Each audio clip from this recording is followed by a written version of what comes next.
বাংলা চলচ্চিত্র জগতে রাজ বলে অভিহিত করা হয় জনপ্রিয় এবং কিংবদন্তি অভিনেতা আব্দুর রাজ্জাককে, যাকে নায়ক রাজ রাজ্জাক হিসেবেই মিডিয়া জগৎ চিনে থাকে।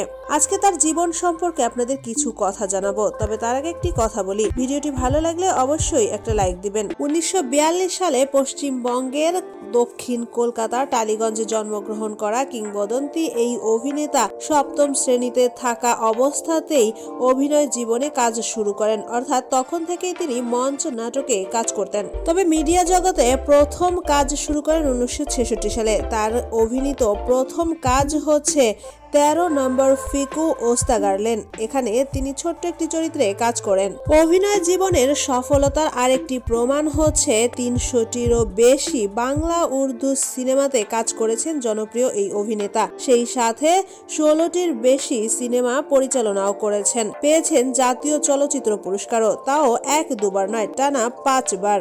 1962 সালে জনপ্রিয় এই অভিনেতা সংসার জীবনে পা রাখেন। বিয়ে করেন খায়রুন্নেসা নামের একটি মেয়েকে, যার ডাকনাম ছিল লক্ষ্মী। পরবর্তীতে তাকে ডাকা হতো রাজ লক্ষ্মী নামে। বাংলা চলচ্চিত্র জগতের কিংবদন্তি এই অভিনেতা 2007 সালে মৃত্যুবরণ করেন। তো বন্ধুরা, ভিডিওটি ভালো লাগলে অবশ্যই আমাদের চ্যানেলটি সাবস্ক্রাইব করবেন।